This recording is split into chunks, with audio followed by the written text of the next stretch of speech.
Hello everyone and welcome to Ecospaces Wildlife Garden Design Breakdown and Rationale. On this video we'll be presenting our design scheme for the Kiddi Carra Day Nursery in Northamptonshire. The existing nursery garden is predominantly open grass which is very worn in places. There is a large square of rubber safety shown on the plan as blue and red. This surrounds a rock climbing play feature in the centre. The nursery wanted to retain the boat, rock climbing apparatus with an adequate proportion of safety surface fall zone.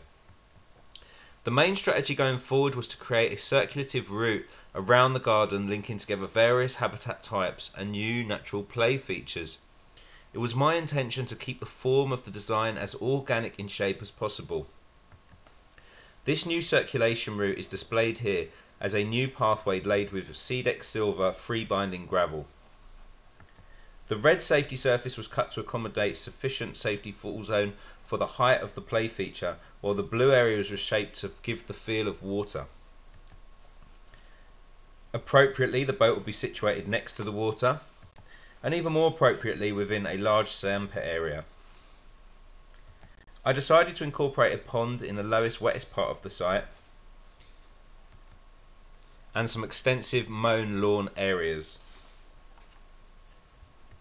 Woodland areas of bark chippings for planting, small trees for dabbled shade, a wildflower meadow, and ecological planting throughout. What you see here is the completed A1 presentation sheet that was submitted to the nursery and shows a layout in its entirety. What I would like to do is just quickly talk about some of these areas specifically to see how they benefit play and learning within the scheme. Woodland environments have covered most of Britain for thousands of years before the rise of agriculture. It is no surprise that it is linked to our conscious in folklore and tradition. Nothing more stokes the imagination than woodland environments being a great place for children to play, read and create ideas. The woodland habitat in this scheme integrates a hobbit grotto with log piles, newly planted birch trees and a bark chipping surface. The woodland area is planted with woodland plants to provide food and shelter for local wildlife. Some of the activities for the woodland will include storytelling, outside classes, bird watching and den making. Some of the wildlife you may see in woodland areas are hedgehogs, wrens, millipedes and jays. Lawn is a very typical landscape type in Britain which has become a cultural part of the landscape initially due to areas which are grazed by animals. Today I believe we overmow too many of our urban environments as industrial mowers are some of the most polluting machines in modern times.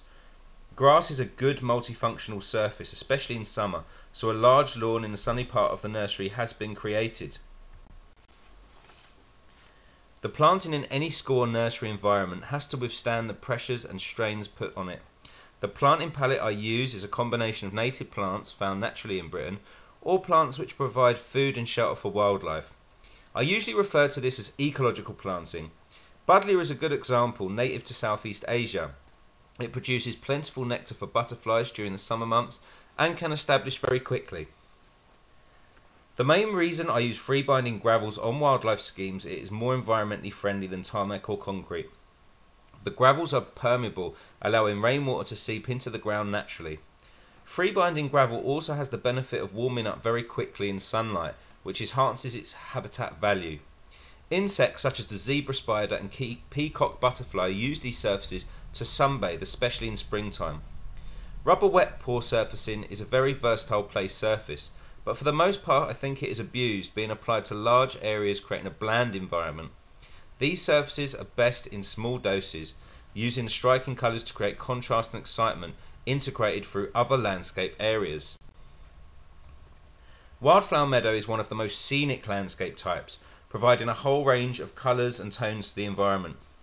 Before the times of agricultural feeds for grazing animals such as sheep and cows, large areas were set aside to grow hay for winter animal fodder. The Industrial Revolution catalysed new mechanical methods of agriculture, which has resulted in 90% reduction in meadows within the last 100 years. This has been devastating to wildlife ranging from amphibians, reptilians, small mammals, insects and birds. Meadow is one of the best habitats for children as they will experience more wildlife walking through a meadow than any other habitat. No playground will be without a sandpit. but I do feel the bog standard square sandpit is a missed opportunity when it comes to landscape schemes. Sandy habitats now hold some of the most rarest endangered animals in Britain. The dry heathlands of Hampshire are some of the last strongholds of our rarest snake, the smooth snake. Now I know it would be possible to introduce smooth snakes to schools, but they are a very important habitat for other wildlife also. I think there is an opportunity to link traditional sandpits with more naturalistic sandy habitats within school landscapes. In this project we incorporated logs, planting and boulders around the sandpits, which could encourage certain species of solitary bees and common lizards.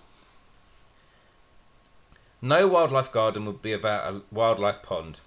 Once again, modern agricultural methods of providing farm animals drinking water meant drinking ponds were filled in, and this has resulted in losing dramatic numbers of native British aquafauna, most of which are some of the most diverse on the planet.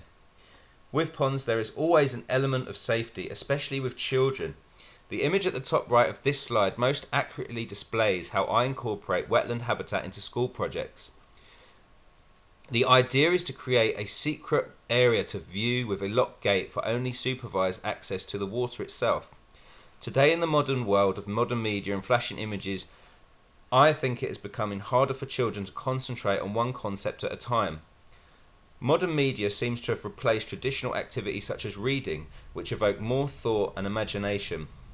You ask any fisherman about the spiritual fullness they experience when focusing on a single element on hours on end in a natural setting.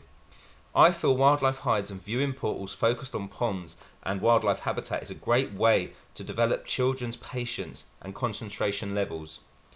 The life cycles of aquatic fauna are some of the best to base scientific classes. This is the presentation sheet I presented to the nursery.